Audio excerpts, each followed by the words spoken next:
आज का हमारा एमसीक्यू का टॉपिक रहेगा पर्सनैलिटी वाला, जो व्यक्तित्व का क्लासिफिकेशन है। कौन कौन से मनोवैज्ञानिक ने व्यक्तित्व का क्लासिफिकेशन किया, और उसके बाद कुछ क्वेश्चन शायद बुद्धि के भी हैं, मिक्स क्वेश्चन है बुद्धि और उसके पर्सनैलिटी के, यानी कि व्यक्तित्व के। फर्स्ट क्वेश्चन को देखते हैं। अंग्रेजी के पर्सनैलिटी शब्द की उत्पत्ति कहाँ से हुई? अब देखने में तो ये लगता है कि बहुत इजी क्वेश्चन है, लेकिन जब पेपर की हड़बड़ाहट होती है ना, जब पेपर सॉल्व कर रहे होते हैं, फाइनल एग्जाम मतलब कंपटीशन का जब एग्जाम दे रहे होते हैं, उस टाइम पर ये सारे शब्द एक जैसे दिखने लग जाते हैं। पर्सनैलिटी को, जो ये हमारा पर्सनैलिटी है, इसको हिंदी में क्या कहते हैं? इसको हिंदी में क्या कहते हैं? व्यक्तित्व। ठीक है, और इंग्लिश में इसको क्या कहते हैं? पर्सनैलिटी। ये कहाँ से आया? ये लैटिन भाषा के पर्सोना से आया। पर्सोना से आया। इसकी स्पेलिंग देखो, PERSON, और इसको क्या कहा जाता है? मुखौटा। ठीक है, यानी कि मुखौटा कहा जाता है, या इसी को क्या कहा जाता है? नकाब। अब पहले तो व्यक्तित्व जब डिफाइन करते थे, पर्सनालिटी डिफाइन करते थे, तो आदमी का बाह्य रूप देखा करते थे। ठीक है, बाहरी रूप को देखा और उसी हिसाब से हमने डिफाइन कर लिया। अब बाहरी रूप में क्या हो सकता है? उसका वे ऑफ टॉकिंग, उसका वे ऑफ एक्सप्रेशन है, वो कैसे, उसकी बॉडी लैंग्वेज क्या है, उसके आंतरिक गुणों को नहीं देखा जाता था। लेकिन आज के दिन जब किसी आदमी की व्यक्तित्व को देखा जाता है, तो उसके आंतरिक गुणों को भी देखा जाता है। यानी कि एक मनोवैज्ञानिक की डेफिनेशन याद लिखूं आलपोर्ट की, तो वो क्या कहते हैं? आलपोर्ट की डेफिनेशन लिखूं तो वो क्या कहते हैं? जो व्यक्तित्व है वो क्या चीज है? व्यक्तित्व वो क्या है? वो एक मनोदैहिक, अब मनो का मतलब मन के अंदर का, और दैहिक का मतलब बाहरी, और उसके साथ एक वर्ड और यूज करते हैं, गत्यात्मक। मनोदैहिक गत्यात्मक संगठन है, जिसके अंदर क्या करता है आदमी एक संतुलन बनाने की, एक समायोजन बनाने की कोशिश करता है। किसके साथ? बाह्य वातावरण के साथ। यानी कि व्यक्तित्व क्या है? एक मनोदैहिक गत्यात्मक संगठन है, जिससे वह पर्यावरण के साथ या वातावरण के साथ समायोजित रहने की कोशिश करता है, वातावरण के साथ सुचारू रूप से समायोजित हो।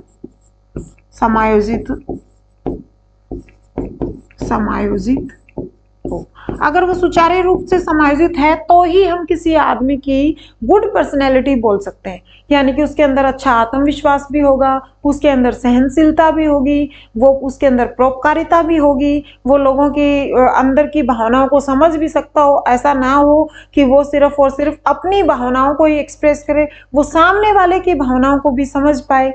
ठीक है, तो यानी कि उसका मन, उसका शरीर और उसकी गत्यात्मक जो संगठन है, वो बाहरी वातावरण के साथ क्या बना सके? समायोजन बना सके। और ये डेफिनेशन बहुत ही इंपॉर्टेंट है, इसमें तीनों शब्द लिखे मिलेंगे, और ये किसकी है? आलपोर्ट की। ठीक है, तो यहाँ से अंग्रेजी की पर्सनैलिटी शब्द की उत्पत्ति कहाँ से हुई? अंग्रेजी की पर्सनैलिटी शब्द की उत्पत्ति लैटिन भाषा की। कहाँ का है ये? ऑप्शन में आता है अंग्रेजी का, लैटिन का, ग्रीक का, तो इसमें से क्या आएगा? ये कहाँ से है? लैटिन भाषा का शब्द है। इंग्लिश में इसको पर्सनैलिटी कह देते हैं, हिंदी में इसको व्यक्तित्व कह देते हैं।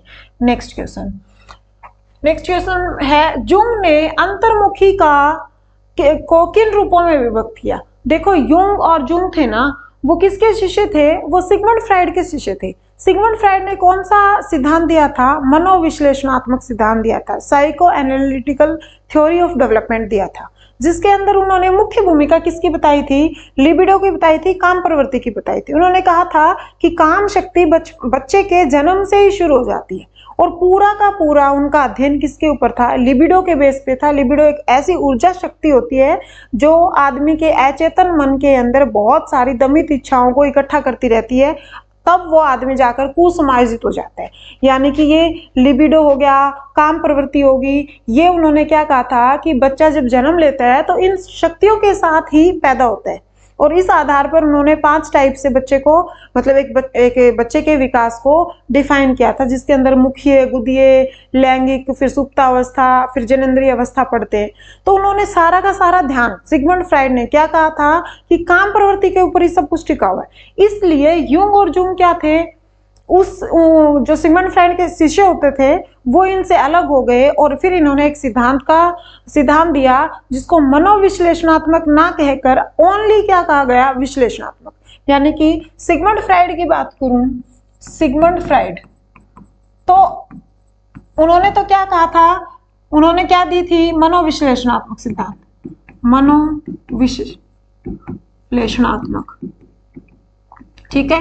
और इनके ही शिष्य कौन थे, यूंग, या उसको इंग्लिश में जंग कह देते हैं, ये उनके शिष्य थे। इनसे अलग होकर इन्होंने दिया था विश्लेषणात्मक सिद्धांत, विश्लेषणात्मक सिद्धांत, ठीक है। अब इन्होंने एक तो ये विश्लेषणात्मक सिद्धांत दिया था और एक क्या किया था, इन्होंने क्लासिफिकेशन किया था, वर्गीकरण किया था। किसका किया था, पर्सनैलिटी का। और किस बेस पर किया था उन्होंने, किस तरीके से किया था, व्यक्ति को 2 तरीके का बताया था। पहले तो अंतर्मुखी और क्या बताया था, बाहरी मुखी। अब अंतर्मुखी का क्या होता है कि आदमी के, मतलब वो क्या होता है, वो एकांतवास में होता है, वो सामाजिक नहीं होता है, जैसे कि कोई लेखक हो गया या आध्यात्मिकता की बातें जो करता हो, मतलब अपने आप में ही रहता है। बाहरी मुखी क्या होता है, जिसके अंदर सामाजिकता की भावना मिले, भाईचारे की भावना मिले, वो ज्यादा समायोजित होगा। ये कम समायोजित होता है, वो ज्यादा समायोजित होता है। और फिर इन दोनों का मिला जुला जिसमें रूप होता है ना, उसको क्या बोल देते हैं, उभयमुखी बोल देते हैं। यानी कि जो ये यूंग और जूंग थे, इन्होंने एक बुक लिखी थी, जो बुक का नाम क्या था, साइकोलॉजिकल टाइप, साइकोलॉजिकल टाइप। इसके अंदर 2 टाइप से वर्गीकरण किया था। बाद में क्या बोल दिया था, जो दोनों का मिला जुला रूप है, जैसे कि हम मेंढक को एम्फीबियन बोल देते हैं, जो जमीन पर भी रहता है और पानी पर भी रहता है, यानी कि जो एम्फीबियन नेचर होता है ना, ऐसे ही उभयमुखी होता है। एक तीसरा टाइप इनका जो मिला जुला रूप है, दोनों टाइप का आदमी जिसके अंदर मिलेगी, दोनों टाइप की बातें मिलेंगी, वो क्या है, उभयमुखी। जैसे कि लेखक वो अंतर्मुखी हो गया, अब जो पॉलिटिशियंस है वो बाहरी मुखी हो गए, बाह्यमुखी हो गए, ठीक है। और जिनका मिला जुला रूप है वो क्या हो गए, उभयमुखी हो गए, ठीक है। अब यहाँ पर कहते हैं कि जो जूंग के हिसाब से अंतर्मुखी का क्लासिफिकेशन किया गया था, उसके कौन कौन से, उसके अंदर में इनमें से कौन से आते हैं। जो अंतर्मुखी होते हैं उनके विचार प्रधान होते हैं, ठीक है। वो अंदर ही अंदर कुछ कुछ बातें सोचते रहते हैं, उनके विचार क्या होते हैं, प्रधान होते हैं, उनके भाव प्रधान होते हैं, तर्क वितर्क प्रधानता होती है, ठीक है। उनके अंदर दिव्य शक्ति पाई जाती है, वो बहुत ज्यादा अध्ययन करते हैं, आध्यात्मिकता उनके अंदर बहुत ज्यादा कुट कुट कर भरी होती है। विचार प्रधान होते हैं, दिव्य दृष्टि पाई जाती है, दिव्य दृष्टि पाई जाती है। तो आंसर विल बी उपरोक्त सभी। और ये क्लासिफिकेशन किसका था, यूंग, या इंग्लिश में उसको जंग लिखा होता है। और ये किसके शिष्य होते थे, सिगमंड फ्राइड के शिष्य होते थे। और सिगमंड फ्राइड ने क्या कहा था, काम शक्ति को ही प्रधानता दी थी, इसलिए इन्होंने इनसे अलग होकर फिर ये इन्होंने अपना अलग काम किया था, अलग फील्ड में काम किया था। नेक्स्ट देखो, मनुष्य जीवन का आरंभ मूलतः घटित होता है। मनुष्य का जो जीवन होता है वो कहाँ से शुरू होता है, वो एक कोशिका से शुरू होता है, एक कोशिका से शुरू होता है। और एक कोशिका को क्या बोलते हैं, संयुक्त कोष बोलते हैं। संयुक्त कोष ऑप्शन में नहीं होगा, इसको क्या बोलते हैं, संयुक्त कोष बोलते हैं, या इंग्लिश में इसको क्या बोलते हैं, जायगोट बोलते हैं। इसके अंदर क्या होते हैं, 23 गुणसूत्र, यानी कि आधे गुणसूत्र तो माता के होते हैं और आधे ही गुणसूत्र पिता के होते हैं, ठीक है। अब 23 गुणसूत्र माता के हैं और 23 गुणसूत्र किसके हैं, पिता के, ठीक है। और गुणसूत्र के अंदर जो गुण होते हैं ना, जो पिछली पीढ़ियों से अगली पीढ़ियों में माता पिता को माते बनाकर जो ट्रांसफर होते हैं, वो किसके थ्रू होते हैं, जीन्स के थ्रू होते हैं। आपसे पूछा जाए कि पीछे वाली पीढ़ियों के जो गुण होते हैं वो अगली पीढ़ियों में जो स्थानांतरण करते हैं, वो किसके माध्यम से करते हैं, गुणसूत्र के माध्यम से नहीं करते हैं, वो किसके माध्यम से करते हैं, जीन्स के माध्यम से करते हैं। ऑप्शन में गुणसूत्र पक्का लिखा होगा जब आपसे ऐसा पूछा जाएगा। तो गुणसूत्र तो आप ऐसे समझना एक बस की तरह काम करते हैं, और बस में जो सवारियां हैं वो एक जगह से दूसरी जगह ट्रांसफर हो रही है। तो सवारियां हैं उनको जीन्स मानना, और जो बस है उसको क्या मानना, गुणसूत्र मानना। अब एक कोशिका के अंदर 23 गुणसूत्र माता के आते हैं और 23 गुणसूत्र पिता के आते हैं। यानी कि ऐसे मत समझना कि मनुष्य जीवन का आरंभ मूलतः घटित होता है दो कोष, कई कोष, केवल एक कोष। हाँ, ये वाला ऑप्शन रहेगा, केवल एक कोष। इसी को क्या बोला जाता है? संयुक्त कोष। और इसी को क्या बोला जाता है? जायगोट बोला जाता है। नेक्स्ट क्वेश्चन, पर्सनैलिटी शब्द का उद्गम अभी बताया था, कहां से हुआ है? लैटिन भाषा से हुआ। पर्सनैलिटी शब्द का हिंदी में क्या कहते हैं? व्यक्तित्व। और इसका सबसे पहला वर्गीकरण था, क्लासिफिकेशन था, ये किसने किया था? हिप्पोक्रेटस ने किया था। सबसे पहला वर्गीकरण किसने किया था? हिप्पोक्रेटस ने किया था, जिसके अंदर उन्होंने काला पित्त, पीला पित्त, लाल पित्त और कफ पित्त इस टाइप से डिफाइन किया था। और उनकी बुक का नाम क्या था? Nature of man. इस पर्सनैलिटी का जो क्लासिफिकेशन है, ये यहाँ नहीं लिखा हुआ, इस क्वेश्चन में कहीं नहीं लिखा, वैसे बता रही हूँ, जो इसका फर्स्ट क्लासिफिकेशन था, यानी कि फर्स्ट क्लासिफिकेशन लिख लो, वेरी इंपॉर्टेंट है। पहला, आगे तो फिर कोई सीरीज नहीं है, आगे वाले जो क्रेशमर है, सेल्डन है, या युंग जुंग है, या सिग्मा, ये फ्राइड है, मतलब अलग अलग तरीके से क्लासिफिकेशन किया। वैदिक सभ्यता के अंदर भी, जैसे हिंदू वैदिक सभ्यता है हमारी, उसके अंदर सतोगुणी, रजोगुणी, तमोगुणी इस तरीके से क्लासिफाई किया। लेकिन जो सबसे पहला क्लासिफिकेशन था वो किसने किया? हिप्पोक्रेटस ने किया था। हिप्पोक्रेटस ने किया था। ठीक है, बुक का नाम क्या था? नेचर ऑफ मैन, जिसके अंदर उन्होंने कितने तरह का बताया था? 4 तरह का बताया था। एक तो क्या कहा था? काला पित्त, एक कहा था पीला पित्त, एक कहा था लाल पित्त, और एक कहा था कफ टाइप। ठीक है, यानी कि जो हमारे ग्रंथियां होती है ना, उस हिसाब से ग्रंथियों के ऊपर बेस्ड एक मनुष्य का क्या किया था? क्लासिफिकेशन किया था, उसका वर्गीकरण किया था। पर्सनैलिटी शब्द कहां से लिया गया था? लैटिन भाषा से लिया गया था। क्या हो गया?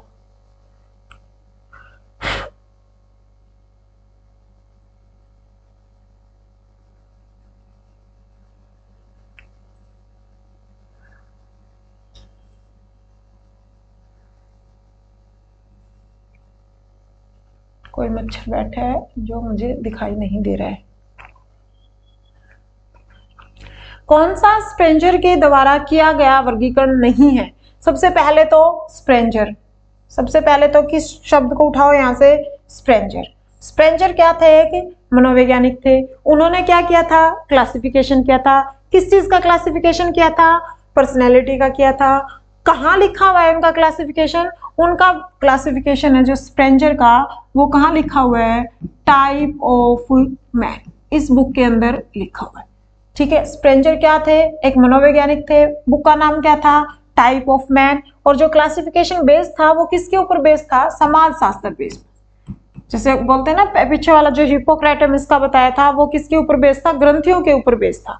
जो उसके अंदर से स्राव होता है उसके ऊपर बेस्ड था। फिर उसके बाद और कुछ क्लासिफिकेशन थे जो शारीरिक बेस्ड थे। ये वाला क्लासिफिकेशन किसके ऊपर बेस्ड था? समाज शास्त्र के ऊपर बेस्ड था। और इन्होंने कितनी टाइप से आदमी को क्लासिफाई किया था? 6 टाइप से किया था, जिसके अंदर उन्होंने शोधांतिक, लिखी देती हूँ 6 के 6, कुछ तो इसके अंदर लिखे होंगे। शोधांतिक एक, फिर उसके बाद राजनीतिक, फिर उसके बाद सामाजिक, पहला दूसरा कुछ नहीं, ऊपर नीचे लिख सकते हो तुम। फिर उसके बाद धार्मिक, आर्थिक, सौंदर्यात्मक, कितने हो गए? 1 2 3 4 5 और 6। इतने तरीके से आदमी को क्या किया था? क्लासिफाई किया था। किसने किया था? स्प्रेंजर ने किया था। बुक का नाम क्या था? Type of man. किसके ऊपर बेस्ड था? समाज शास्त्र के ऊपर बेस्ड था, 6 टाइप से। तो स्प्रेंजर के हिसाब से कौन सा नहीं है? अब देखो 6 तो ये है, इनके बिना जो भी कुछ है वो इनका नहीं है, तो वो किसी और का क्लासिफिकेशन होगा। अब इसमें से कौन सा आ गया? सैद्धांतिक है, और सामाजिक है, और कलात्मक। कलात्मक किसके अंदर आ जाता है? सौंदर्यात्मक में आ जाता है, कलात्मक भी है। तो फिर कौन सा बच गया? शुडोल का। ये शुडोल का है, फिर इनका नहीं था तो किसका था? शेल्डन का था। किसका था ये? शेल्डन का था।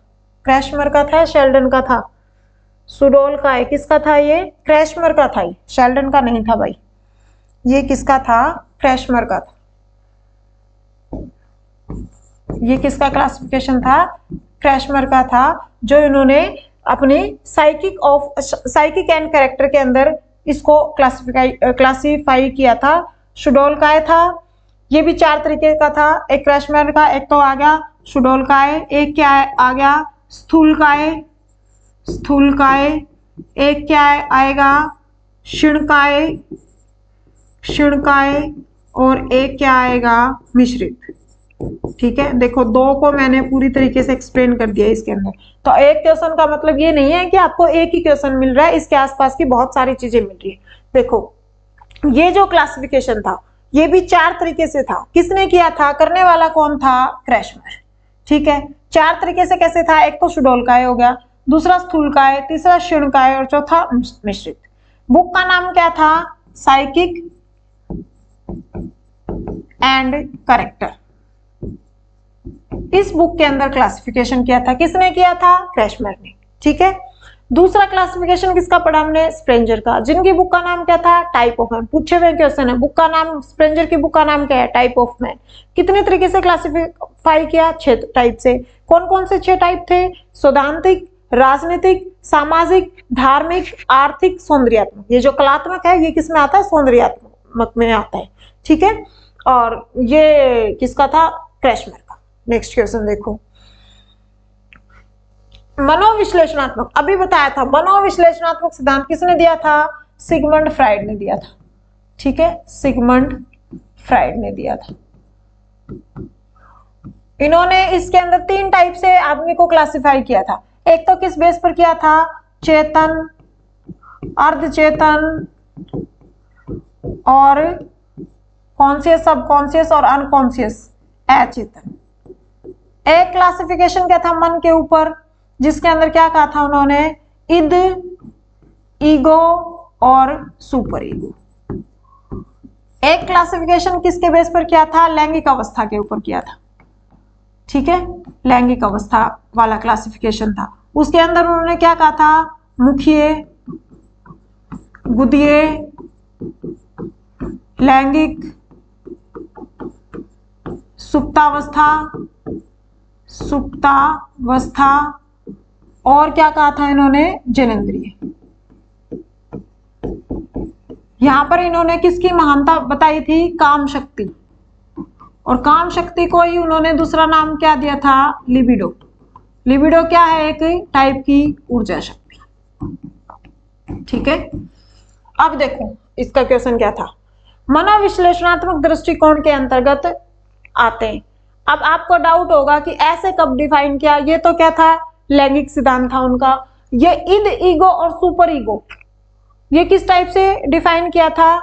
ये क्या था? मन की अवस्थाएं थी, चेतन मन, अर्चेतन मन और अचेतन मन, जिसको कंपेयर किसके साथ किया था? हिमखंड के साथ किया था। चेतन मन को 1/10 हिस्सा बताया था और अचेतन मन को 9/10 हिस्सा बताया था।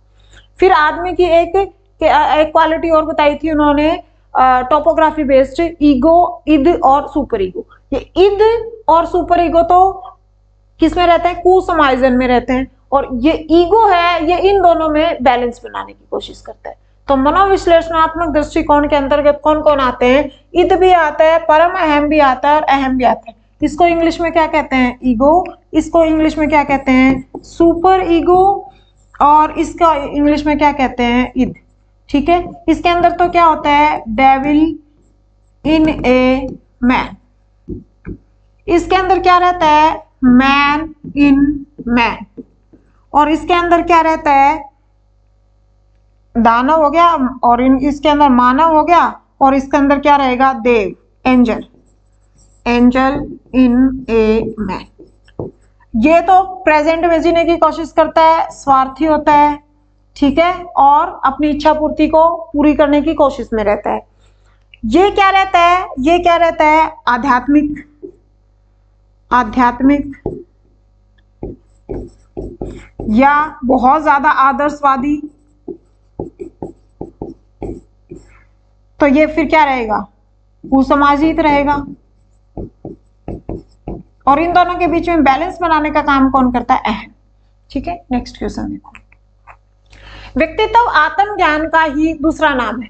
आत्मज्ञान, आत्मज्ञान का दूसरा नाम क्या है? समाज शास्त्रीय दृष्टिकोण नहीं। फिर उसके बाद मनोवैज्ञानिक, आत्मज्ञान, आत्मज्ञान मतलब खुद का ज्ञान, और ये यहाँ पर क्या है, मनोवैज्ञानिक दृष्टिकोण। दार्शनिक और उपरोक्त में से कोई नहीं। तो वैसे तो ये आत्मज्ञान वाले दार्शनिक भी होते हैं, लेकिन ज्यादा अच्छा ऑप्शन कौन सा है इसका, मनोवैज्ञानिक क्या होंगे, आत्मज्ञान वाले होंगे। नेक्स्ट, शेल्डन ने, अभी मैंने पिछला क्लासिफिकेशन किसके हिसाब से बताया था, अभी फिर से रिपीट करवा देती हूँ। एक तो बताया था मैंने क्रैशमर के हिसाब से, और एक मैंने किसके हिसाब से बताया था, स्प्रेंजर के हिसाब से, स्प्रेंजर के हिसाब से, और अब तीसरा कौन सा आ गया, शेल्डन के हिसाब से। ठीक है, जो क्रैशमर वाला था वो किस पे बेस्ड था, शारीरिक था। ये किसके ऊपर था, समाज शास्त्र पर था, समाज शास्त्र पर था, और ये भी किस पर है, शारीरिक। ठीक है, इसके अंदर कौन कौन से थे, क्रैशमर के हिसाब से क्षीणकाय, क्षीणकाय, सुडोलकाय, अभी इस क्वेश्चन पे तो आई नहीं हूँ, पीछे वाला रिपीट मरवा रही हूँ। क्षीणकाय, सुडोलकाय, स्थूलकाय और मिश्रित। ठीक है, इसके हिसाब से कौन से थे, स्प्रेंजर के हिसाब से समाज शास्त्र वाले सैद्धांतिक, सैद्धांतिक, राजनीतिक, सामाजिक, धार्मिक, आर्थिक, और एक और कौन सा बच गया, सौंदर्यात्मक, जिसका ऑप्शन था कलात्मक। अब शेल्डन के हिसाब से कौन से होंगे, पहली बात तो क्या पूछा, नहीं है, पूछा है शेल्डन ने शारीरिक गुणों के आधार पर व्यक्ति को किन भागों में बांटा, तो किन भागों में बांटा, लंबाकार, कोमल, उपरोक्त सभी, कोमल एवं गोलाकार, और गोलाकार व आयताकार। ठीक है, तो देखो कोमल कामल तो कुछ बांटा नहीं था, तो उन्होंने किस तरीके से बांटा था, उन्होंने क्या कहा था, गोलाकार, आयताकार और लंबाकार, लंबाकार, एंडोमॉर्फिक, मेसोमॉर्फिक और एक्टोमॉर्फिक। इसको इंग्लिश में भी याद कर लेना, एंडोमॉर्फिक, मेसोमॉर्फिक और एक्टोमॉर्फिक। कई बार इनकी क्वालिटी भी दे दी जाती है और फिर पूछा जाता है कौन सा है। ये जो गोलाकार होते हैं ना, ये खाओ पीओ मस्त होते हैं, मोटे से होते हैं, गर्दन मोटी होती है, खाते पीते हैं, मस्त रहते हैं, अपनी जिंदगी में बहुत ही खुश रहते हैं, इनके अंदर सामाजिकता पाई जाती है, भाईचारे की भावना पाई जाती है। ठीक है, बहिर्मुखी होते हैं ये गोलाकार जो होते हैं। ठीक है, आयताकार होते हैं ना, ये क्या होते हैं, बहुत ही मेहनती, आध्यात्मिक, परिश्रमी, ये शब्द जिसमें मिलेंगे ना वो कौन से होंगे, वो आयताकार होंगे। और लंबाकार है ना, ये सूखे से, पतले से, दुबले से। अब सूखे पतले दुबले कौन से होते हैं, जो चिड़चिड़े से रहते हो। अब चिड़चिड़े से हैं तो वो बहिर्मुखी भी नहीं होंगे, वो कैसे होंगे, अंतर्मुखी होंगे, उनके अंदर सामाजिकता भी नहीं पाई जाएगी। यानी कि जो गोलाकार और लंबाकार है ना, ये बिल्कुल एक दूसरे के अपोजिट है। और यही उन्होंने क्या किया था, इसी तरीके से शारीरिक बेस के ऊपर ऑप्शन क्या रहेगा, गोलाकार व आयताकार। कोमल कामल, गोलाकार है इधर और इधर लंबाकार है, लेकिन ये कोमल कामल ऐसा कुछ शब्द नहीं दिया था उन्होंने।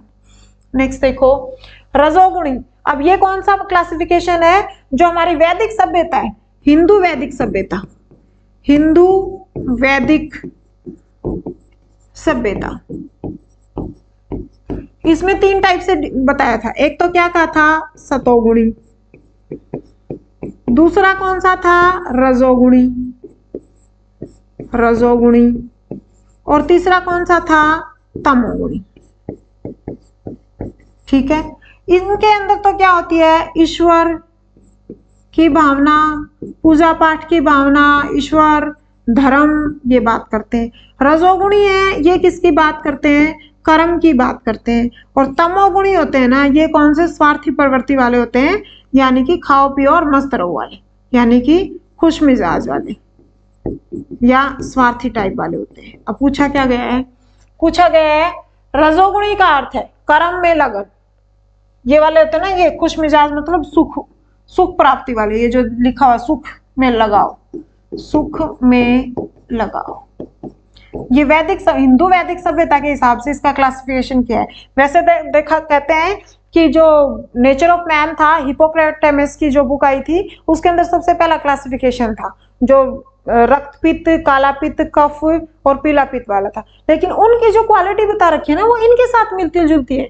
तो हम मतलब हमारा ये कहना, देखो ऐसे पूछा जाएगा फर्स्ट क्लासिफिकेशन कौन सा था, तब तो क्या बताओगे, हिपोक्रेटस की जो बुक है उसी का हिसाब से जो काला पित्त, पीला पित्त और लाल पित्त और कफ वाला, वही क्लासिफिकेशन बताओगे। लेकिन उनकी जो सिमिलरिटी है वो इसी के साथ मिलती है। यह हिंदू वैदिक सभ्यता के हिसाब से डिवाइड किया गया। सतोगुणी ईश्वर और धर्म में विश्वास रखने वाले, रजोगुणी कर्म में विश्वास रखने वाले और तमोगुणी सुख के अंदर विश्वास रखने वाले। तो रजोगुणी कौन से आएंगे, कर्म में लागत वाले। ये कौन से हैं, तमोगुणी। तमोगुणी परमाद में लागत, और ये ऐसा कुछ नहीं है। ठीक है, नेक्स्ट देखो बिग 5 मॉडल। पहली बात तो बिग 5 मॉडल किसने दिया और इसके अंदर कितने टाइप से क्लासिफिकेशन किया गया। देखो ये है ना आइजेंक, कैटल और आलपोर्ट और क्रोस्टा एंड मैक्रे, इन सब ने क्या किया था, इन्होंने क्या किया था, सील गुण दिए थे, सील गुण। ठीक है, इसको क्या बोला जाता है, ट्रेड्स, या इसी को क्या बोला जाता है, किसी आदमी की क्वालिटी। आया समझ में, यानी कि आदमी की क्वालिटी, सील गुण, ट्रेड्स, ये सब चीजें एक ही होती हैं। और इसके हिसाब से यानी कि सील गुणों के बेस पर सब ने आदमी का क्या किया था, आदमी के व्यक्तित्व की या पर्सनैलिटी का क्लासिफिकेशन किया था, वर्गीकरण किया था। सारे के सारे ये सील गुण बेस वाले। ठीक है, अब बिग 5 मॉडल थ्योरी है, ये किसने दी थी, ये क्रोस्टा और मैक्रे ने दी थी। ठीक है, अब इसके अंदर उन्होंने कितने टाइप से डिवाइड किया था आदमी को, 5। इसीलिए इसको क्या बोला जाता है, बिग 5 मॉडल थ्योरी बोला जाता है। अब 5 कौन कौन से थे, एक तो था बहिर्मुखता, दूसरा कौन सा था, अंतस्ताप, और क्या था इसके अंदर, एक था इसके अंदर सहमति जनता। सहमति मतलब मैंने तुम्हें कोई भी बात कही और तुम मेरी बात से सहमत हो, तो सहमत तुम सामने वाले क्या दिखा रहे हो, सहमति, सहमति जनता। ठीक है, एक क्या था, मनस्ताप वाला, मनस्ताप टाइप था। और एक लास्ट क्या था, अनुभवों के प्रति खुलापन, अनुभवों के प्रति, एक्सपीरियंसेस के प्रति, अनुभवों के प्रति खुलापन। ये 5 थ्योरी दी, 5 टाइप से आदमी का क्लासिफिकेशन किया था, बहिर्मुखता, सहमति जनता, मनस्ताप और जो अंतःस्ताप के कारण शुद्धता, अंतः कारणों से शुद्धता, अंतः कारण से शुद्धता, ये क्लासिफिकेशन था। किसके ऊपर बेस था, सील गुणों पर। देने वाला कौन था, क्रोस्टा एंड मैक्रे। ठीक है, ये जो आइजेंक थे, इन्होंने कितने टाइप से क्लासिफाई किया था, 3 टाइप से किया था। और 3 टाइप में 2-2 पेयर बताए थे, जोड़े में बताया था, यानी कि जो द्वंद्व वाली स्थिति थी वैसे बताया था। एक तो क्या था, अंतर्मुखी और बहिर्मुखी, और एक क्या था जिसके अंदर फोर्स लगाया जाता है, मनोविक्षिप्तता और आवेग नियंत्रण, और एक क्या था, स्थिरता और अस्थिरता। देखो पहले क्या था, अंतर्मुखी और बहिर्मुखी, स्थिरता और अस्थिरता, मनोविक्षिप्तता और संवेग आवेग। ठीक है, कैटल और आलपोर्ट, कैटल की थ्योरी क्या थी, 16 पीएफ थ्योरी थी।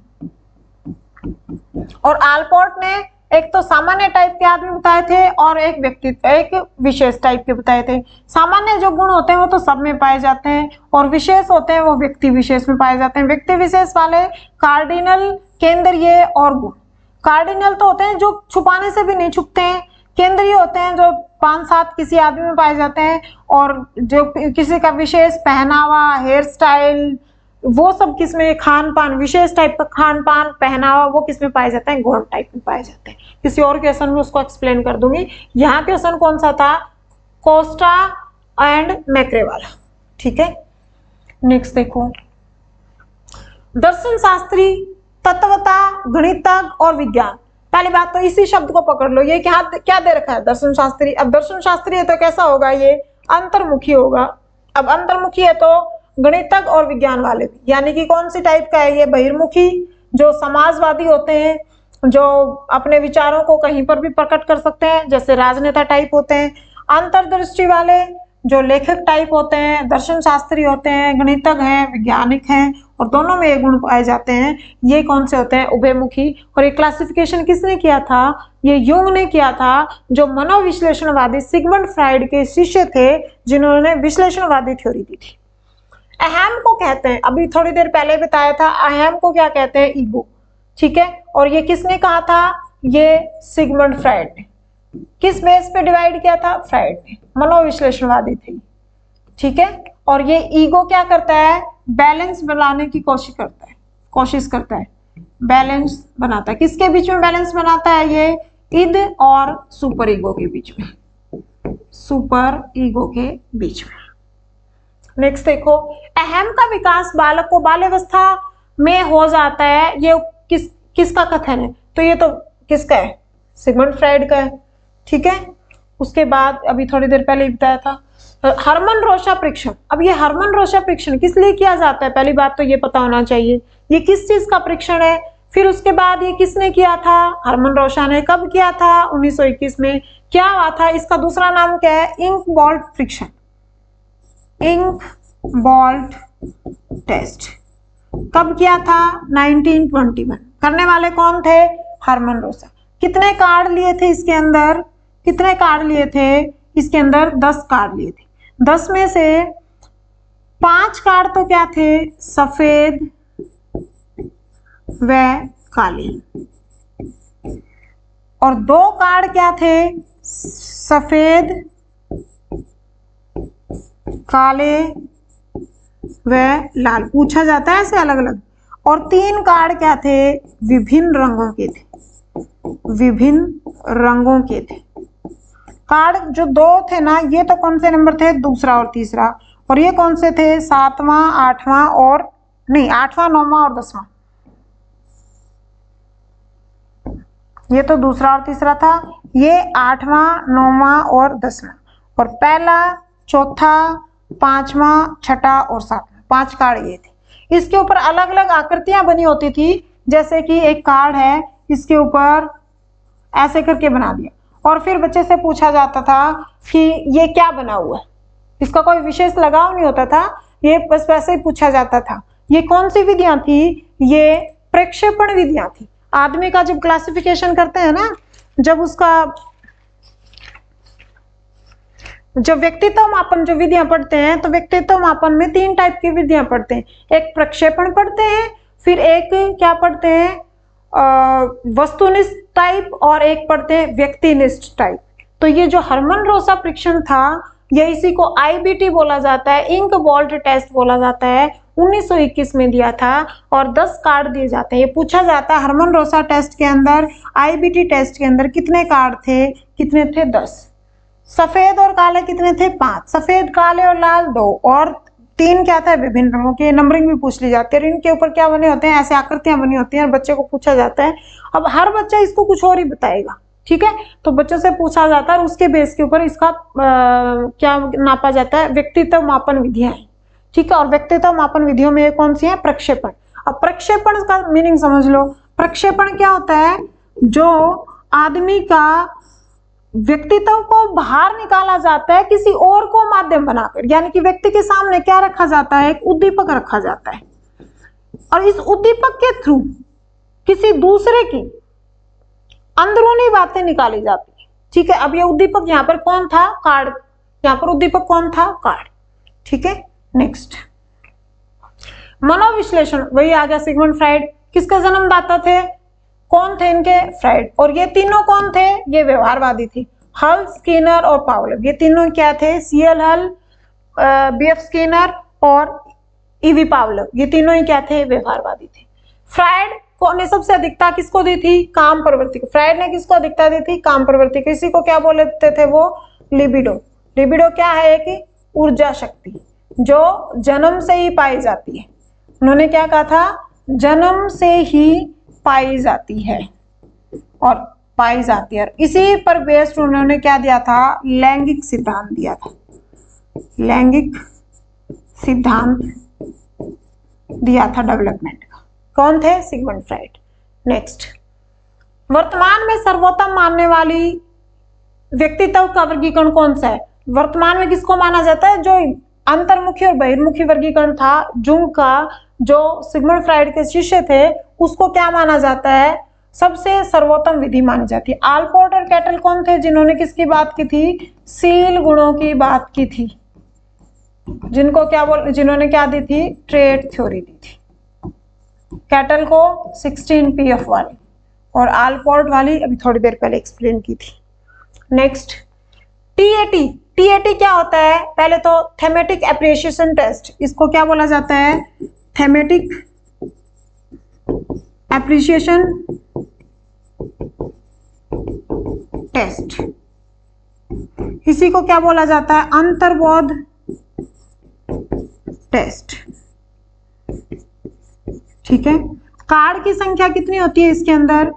31 कार्ड होते हैं। रंगीन कितने होते हैं?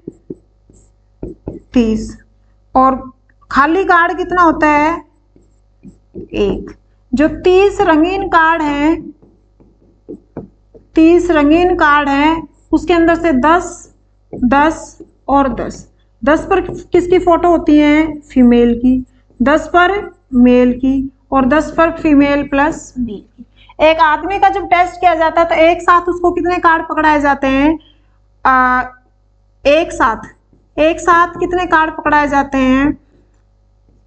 20 कार्ड पकड़ाए जाते हैं, जिसमें से 19 तो क्या होते हैं? रंगीन होते हैं। और एक कार्ड क्या होता है? खाली। और ये खाली वाले कार्ड की संख्या कितनी होती है? कौन से नंबर का होता है? 16 नंबर वाला कार्ड क्या होता है? खाली होता है। अब वो कार्ड के ऊपर फोटो दिखाकर 3 से 14 साल के बच्चे का व्यक्तित्व मापा जाता है। ठीक है। और ये कौन सी विधि है? ये जो टीएटी है, ये कौन सी विधि है? प्रक्षेपण। व्यक्तित्व मापन की कितने तरीके से मापते हैं? व्यक्तित्व मापन। एक तो क्या होती है? प्रक्षेपण, जो कोई किसी को उद्दीपक बनाकर किसी दूसरे के अंदरूनी बातों को बाहर निकाला जाता है, किसी को माध्यम बनाकर। और दूसरी क्या होती हैं? अन्य विधियां, यानी कि अप्रक्षेपण, अन्य विधियां। अब उस अन्य विधियों में क्या आता है? एक तो आता है व्यक्तिनिष्ठ और दूसरी कौन सी आती है? वस्तुनिष्ठ। वस्तुनिष्ठ। ठीक है। किसी और क्वेश्चन में इनको फिर एक्सप्लेन करूंगी। नेक्स्ट, बहिर्मुखी व्यक्तित्व की विशेषताएं। कौन देने वाला था ये बहिर्मुखी वाला? युंग। किसके शिष्य थे ये? सिगमंड फ्राइड के। ये लोग अत्यंत सामाजिक होते हैं। हाँ, सामाजिकता होती है इनके अंदर कूट कूट कर।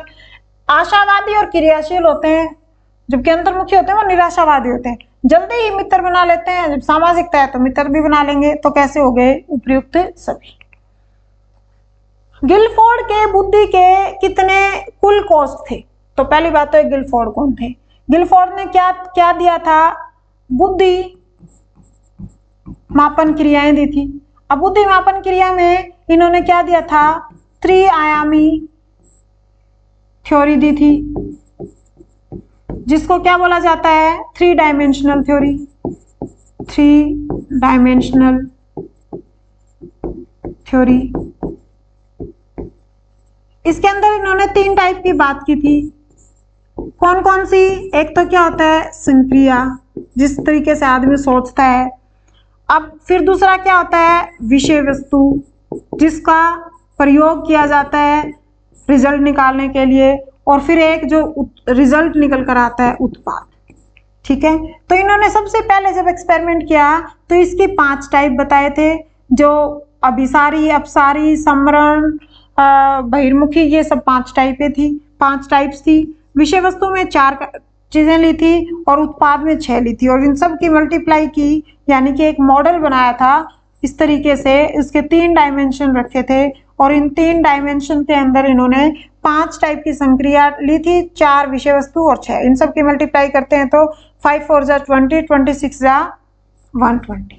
फिर उसके बाद इन्होंने इनको 5 बना दिया था, इनको 5 बना दिया था और इनको 6, यानी कि फिर बदला हुआ तो 5 5 जा 25 और ये कितने बन गए थे? 150 कॉस्ट। फिर उसके बाद यहाँ से एक और चेंज हो गया था, 6 5 और 6, और ये कितने बन गए थे? ये बन गए थे 180। अब देखो इनमें से अब वर्तमान में कौन से हैं? ये वाले। और स्टार्टिंग में कौन थे? ये वाले। और फिर बीच में क्या हुआ था, बदलाव हुआ था। ठीक है, तो अब टोटल कितने हैं आज के दिन? आज के दिन है 180। गिलफोर्ड ने त्रिआयाम सिद्धांत बोला जाता है, त्रिविमीय, त्रिआयाम और त्रिविमीय भी बोला जाता है इसको, विमीय। ठीक है, तो आज के दिन 7, 9, 80, 9, 3, 9 और 180, या वर्तमान में पूछा जाए तो 180, यानी कि इसके अंदर संशोधन होता गया था। नेक्स्ट, विचार, प्रेरणाएं, आवेग व इच्छाएं व्यक्तित्व के किस भाग का निर्माण करती है? तो ये किसके भाग है? विचार, प्रेरणाएं, आवेग, ये किस में आती है? अचेतन मन में। ये कौन सा हिस्सा होता है? 9/10। इसके अंदर क्या होती है? दमित इच्छाएं। ठीक है, नेक्स्ट, बिग 5 मॉडल, अभी थोड़ी देर पहले बताया था, क्रेस्टा एंड कोफा ने इसका वर्गीकरण किया था, और इसके अंदर क्या क्या थे? एक तो बहिर्मुखता, एक दूसरा सहमति जन्यता, 2 तीसरा अंतःकरण की शुद्धता, और चौथा मनस्ताप, और 5वां अनुभवों का खुलापन। ठीक है, और ये किसने दिया था? क्रेस्टा और कोफा ने दिया था। नेक्स्ट, अंतर्मुखी व्यक्तित्व की विशेषताएं। अंतर्मुखी, संदेही, संकालु स्वभाव, एकांत प्रिय। ये बात तो सही है। दूसरों के साथ हंसी मजाक भाग लेना पसंद नहीं करते, नहीं ना लिखा होता तो ये गलत हो जाता, ये भी सही है। कम बोलने वाले, लज्जाशील, ये भी सही है। तो क्या आ जाएगा? उपयुक्त सभी। नेक्स्ट, वस्तुनिष्ठ पद्धति में शामिल है। अब वस्तुनिष्ठ कौन सी थी? जो हमने अभी थोड़ी देर पहले पढ़ी थी, व्यक्तित्व मापन की विधियां, प्रक्षेपण विधियां और अन्य विधियां। अन्य को 2 तरीके से बांट दिया गया था, वस्तुनिष्ठ और व्यक्तिनिष्ठ। ठीक है, तो अब यहाँ पर क्या पूछा गया? वस्तुनिष्ठ पद्धतियों में शामिल है। वस्तुनिष्ठ में क्या शामिल है? निरीक्षण। ये प्रश्नावली, प्रश्न पूछकर हम किसी आदमी को जानते हैं, तो इसका मतलब वो क्या होगी? व्यक्तिनिष्ठ होगी। प्रयोगात्मक, ये भी क्या है? प्रयोग किसी आदमी के ऊपर करते हैं, तो ये भी क्या होगी? व्यक्तिनिष्ठ। ठीक है, और यहाँ पर क्या पूछा गया था? वस्तुनिष्ठ, यानी कि किसी को परीक्षण करके, निरीक्षण करके, तो ये क्या आ गई? उसकी वस्तुनिष्ठ विधियां। नेक्स्ट, फ्रायड के अनुसार शक्ति की अतृप्त इच्छा, अतृप्त इच्छाओं को क्या बोला जाता है? काम वासनाएं, और इसी को क्या बोला जाता है? लिबिडो बोला जाता है। तो आंसर क्या रहेगा? काम वासनाएं। शायद क्वेश्चंस खत्म हो गए हैं, इस क्लास को यहीं खत्म करते हैं। चैप्टर का नाम क्या था? पर्सनैलिटी, और क्या था? क्लासिफिकेशन ऑफ पर्सनैलिटी, और क्या था? 1-2 क्वेश्चन किसके आ गए थे? बुद्धि वाले के आ गए थे। ठीक है, थैंक यू।